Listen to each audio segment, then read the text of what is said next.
News. McGraw Milhaven on KTRS.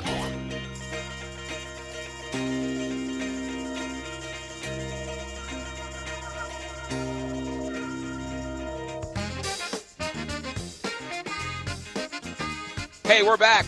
9 o'clock hour on the Big 550 KTRS. We are recording this segment so that you will be able to listen at KTRS.com, but you'll also be able to watch on KTRS TV. So that's why we are recording this segment, so that those who want to go back and listen to it will be happy to listen to it. And normally, when our guests are in studio, we love the fact that they're in studio, but in this odd occasion, we're down in Jupiter, Florida with Altair Travel and Cruises, taking a group of listeners down to spring training. They just left the Hilton Singer Island Hotel on a bus. They're going to head over and check out the backfields and a little batting practice, and then we're going to meet them over there for the game. The Cardinals taking on the Yankees today at Roger Dean Stadium. But we still got a little bit of work to do, because last night in Ellisville, the Ellisville mayor being impeached, that story continues. Ellisville suspended Ellisville Mayor Adam Paul is in studio along with his attorney Chet Pleban. Chet and Adam, welcome back to the Big 550 KTRS. Good morning, McGraw. How are you? I'm doing fantastic. Before you start, I got good news and bad news for you. I talked to the management here because we are in studio.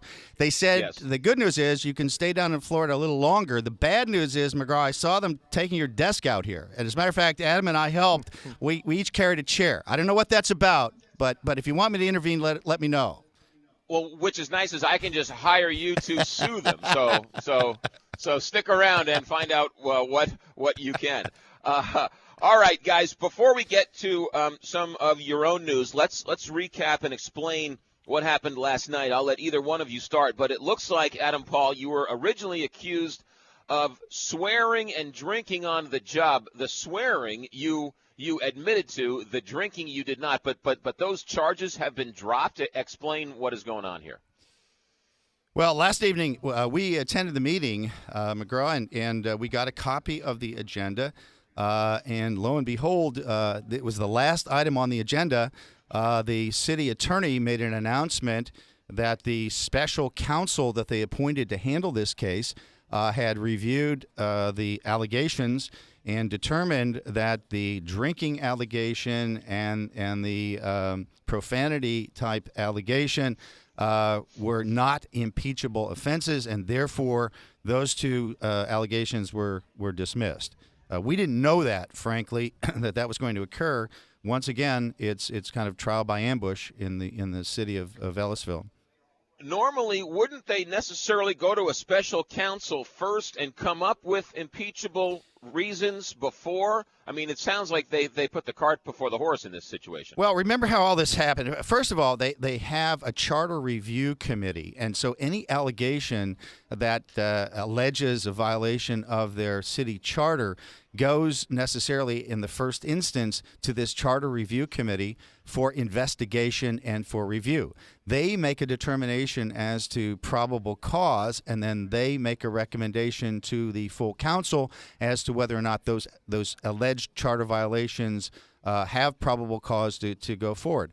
In this particular instance, they skipped over that process, and instead, Councilwoman Murray makes the motion a couple of weeks ago to ask direct the city attorney to prepare a preliminary resolution for impeachment.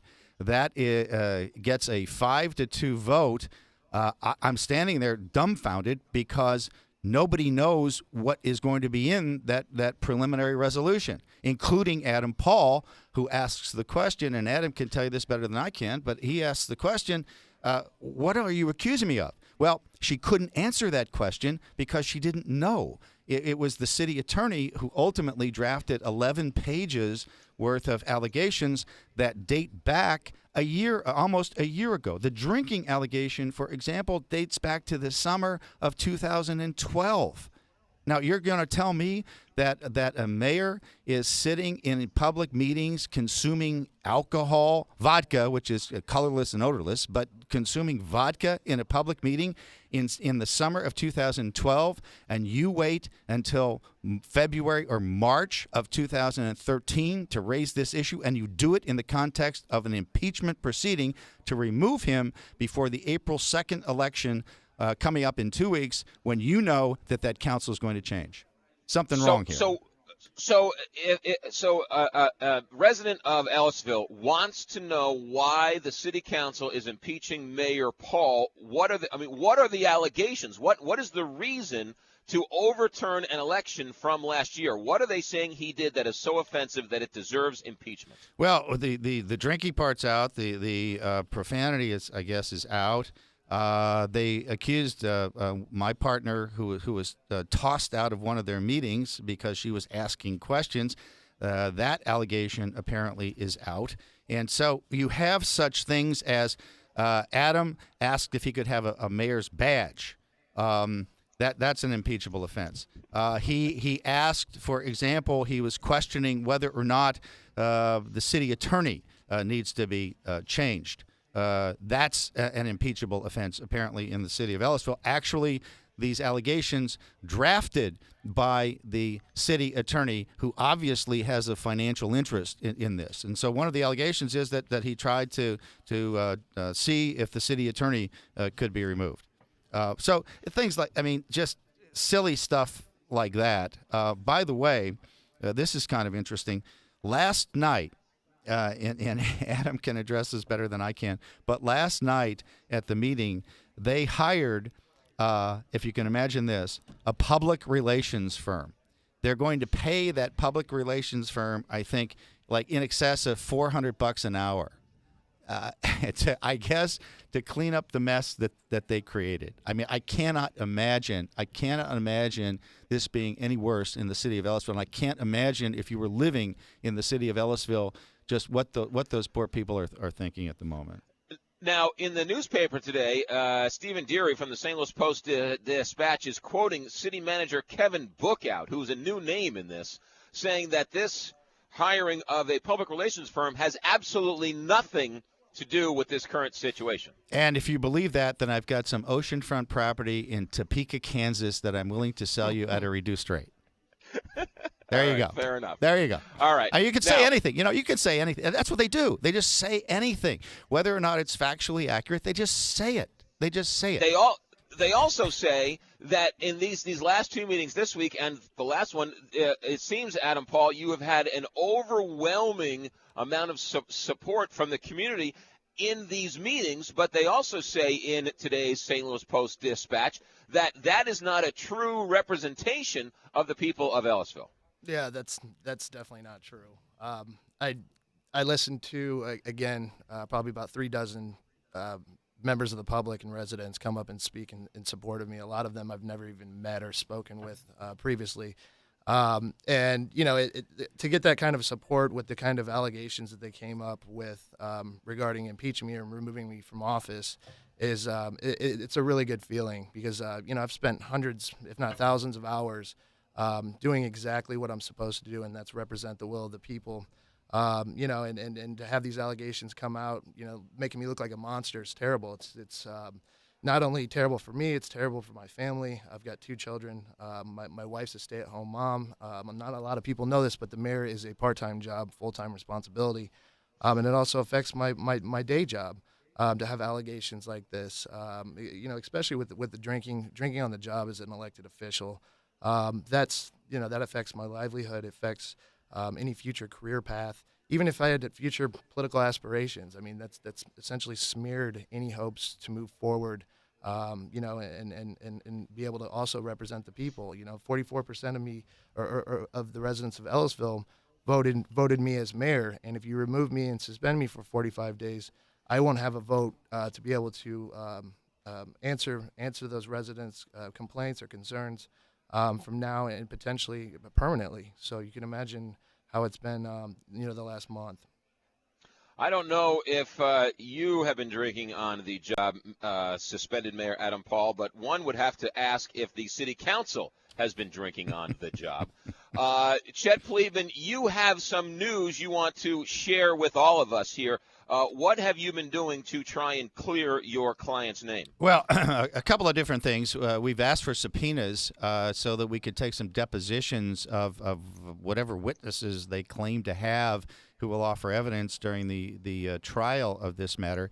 We asked for those on Monday, and we still haven't received a response. This is Thursday. Haven't gotten the deposition subpoenas. Haven't gotten the trial subpoenas. They've completely ignored that. And obviously, you have to coordinate schedules to take depositions, and we're on a short leash. The trial has moved to March the 27th now. But in addition to that, Adam took a polygraph examination obviously. They put these allegations out there, one of which is that he was drinking at a public meeting. They don't answer any of those allegations in a public forum, despite the fact that he asks for that. And now it's splattered all over the news that this young man is drinking at a public meeting. And as he said, that obviously causes him some damage, both in his personal life as well as in his career choice. But Adam took a polygraph examination on the question of whether or not he ever consumed any alcoholic beverages at City Hall or during any council meetings, and he answered in the negative that he had not consumed any of those alcoholic beverages under those circumstances. And the polygraph examiner concluded that he was truthful in that response. Now, a polygraph test, Chet Pleban, is not admissible in court, but what was the reason for having him go through this polygraph test? Well, I mean, Adam, you can't put the smoke back in the bag. Last night they say, we're not going to go forward with this drinking allegation. Well, it's out there, all right? It's out there. Adam Paul has to live and work in the St. Louis metropolitan area, and he's got to live in the city of Ellisville. And so, right now, the only thing he can do, because we're not in the trial yet, they won't give us subpoenas to take depositions that I can release to the public. And so now, they removed him from his position as mayor, so he doesn't get a vote. He doesn't have a voice on that council. So the only other thing that he could do in order to fight back at this point in time and clear his name to the extent that he can now was take a polygraph exam. And so for better or worse, here it is. This is the result. That's Chet Pleban, the Attorney General for suspended Ellisville Mayor Adam Paul. Gentlemen, hang tight. We'll take a quick break. We will come back more with Chet Pleban and Ellisville Mayor Adam Paul on KTRS. Next time on the Martin Kilcoyne Show. It's your midday conversation on KTRS, and it's our Thursday visit.